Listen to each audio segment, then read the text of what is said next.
अब देखिए बच्चों क्वेश्चन नंबर 4 क्या कह रहा है, show that the following 4 conditions are equivalent. कह रहा है कि ये चारों हमारे कंडीशंस इक्विवेलेंट है, ये प्रूफ करना है। तो कैसे करेंगे देखिए। तो सबसे पहले मतलब चारों को हमें इक्विवेलेंट करना है तो हम किसी को भी कर सकते हैं। पहले हम इन दोनों को ले लेते हैं। तो पहले हम लेते हैं, हमें गिवन है चूंकि a minus b is equal to नल।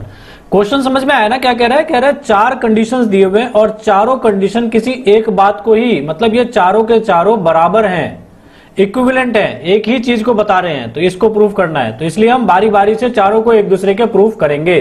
ठीक है, तो देखिए इसमें a minus b is equal to 5, हमने ये कंडीशन लिया। तो इसका मतलब क्या हुआ, a माइनस बी 5 मतलब a के सारे एलिमेंट्स b के अंदर होंगे, तभी तो माइनस करने पे 5 होगा। कह रहा है ऐसा कोई x नहीं रहेगा जिसमें x बिलोंग करेगा a से, but x does not belongs to b, ऐसा नहीं होगा। तो अगर ऐसा नहीं होगा तो क्या होगा, तो x बिलोंग्स टू a और x b से भी बिलोंग करेगा, है ना। अगर बिलोंग नहीं करेगा तो क्या होगा, बिलोंग करेगा, है ना। मतलब क्या हो गया, x a से भी बिलोंग कर रहा है और x b से भी बिलोंग कर रहा है। और मैंने आपको पहले बताया था कि अगर कोई एलिमेंट अगर वो एक सेट से बिलोंग कर रहा है और दूसरे सेट से भी बिलोंग कर रहा है, तो जिससे पहले बिलोंग किया था वो सेट बाद वाले सेट का सबसेट होगा। तो इससे क्या हो गया हमारा कि a is subset of b। तो देखो ये पहला चीज आ गया इससे।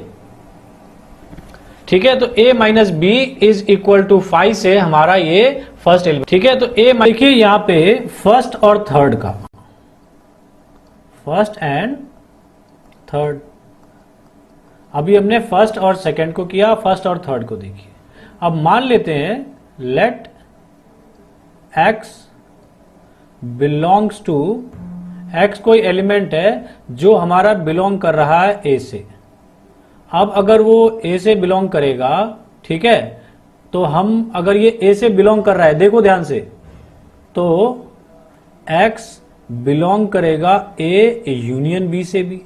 क्यों करेगा, सोचो, क्योंकि a यूनियन b के अंदर भी तो a के सारे एलिमेंट होंगे ही ना, और a का एक एलिमेंट x है, तो ये x a यूनियन b के अंदर भी होगा। पक्की बात समझ में आ रहा है ना। ठीक है, अब आगे देखिए। अब अगर x बिलोंग कर रहा है a यूनियन b से, तो इसका मतलब क्या है, देखो थर्ड कंडीशन से a यूनियन b किसके बराबर दिया हुआ है, b के। तो x बिलोंग कर जाएगा किसके, b के, क्योंकि a union b is equal to b given दिया हुआ है ना, इन थर्ड। बात समझ में आ रहा है ना कि देखो x बिलोंग किया a, हमने ये माना कि a सेट है, उसके अंदर x कोई एलिमेंट है। अब वो x हमारा बिलोंग करेगा a यूनियन b से भी। ठीक है, a यूनियन b से क्यों बिलोंग करेगा, क्योंकि a यूनियन b में a के तो सारे एलिमेंट डेफिनेटली होंगे ही, तो x भी इसके अंदर होगा, इस पूरे के अंदर। अब a यूनियन b हमारा किसके बराबर था, b के बराबर, तो x बिलोंग्स टू b हो गया। ठीक है, अब देखो x बिलोंग्स टू a और x बिलोंग्स टू b, पिछले वाला कंडीशन, तो इसलिए a b का सबसेट होगा, तो a is subset of b। तो यहां पे भी देखो, तो हमारा क्या हो गया, यहां पे थर्ड किसके बराबर हो गया, थर्ड भी फर्स्ट के बराबर। अब देखो फर्स्ट हमारा सेकंड के बराबर भी, फर्स्ट हमारा थर्ड के बराबर भी। ठीक है, अब हम इसके बाद वाला करते हैं। अब देखिए फर्स्ट और फोर्थ को, तो यहां पे मान लेते हैं कि लेट x कोई एलिमेंट है दैट बिलोंग्स टू a। ठीक है, अब x a से बिलोंग कर रहा है, और यहां पे देखो फोर्थ में a किसके बराबर दिया हुआ है, a इंटरसेक्शन b के, है ना। तो यहां पे क्या हो जाएगा, x बिलोंग्स टू a के जगह पे a इंटरसेक्शन b लिख सकता हूं मैं। ठीक है ना, फ्रॉम लिख दोगे सीधे फ्रॉम फोर्थ। ठीक है ना, तो ये a किसके बराबर था, a इंटरसेक्शन b के, तो इसलिए a के जगह पे ये लिख दिया। अब इंटरसेक्शन मतलब क्या है, ध्यान से समझो। इंटरसेक्शन मतलब x ऐसा एलिमेंट जो दोनों में होगा, तभी तो बिलोंग कर रहा है इंटरसेक्शन से। तो इससे क्या हो गया, x बिलोंग्स टू b भी होगा। बात समझ में आ गया ना कि x बिलोंग्स टू a था, a किसके बराबर था, a इंटरसेक्शन b के, तो इसीलिए हमने उसके जगह a इंटरसेक्शन b डाल दिया।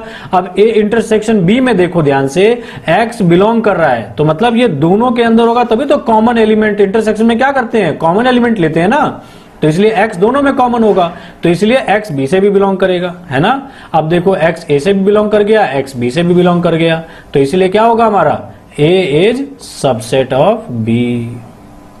तो इससे क्या हो गया हमारा, इससे देखो हमारा ये फर्स्ट किसके बराबर हो गया, फोर्थ के। देखो फर्स्ट सेकंड के, फर्स्ट थर्ड के और फर्स्ट फोर्थ के, तो ये सारे के सारे हमारे इक्विवेलेंट हो गए। समझ में आ गया बच्चों। तो इस तरीके से इस क्वेश्चन को करना था, ठीक है। चलिए फिर आप आगे बढ़ते हैं।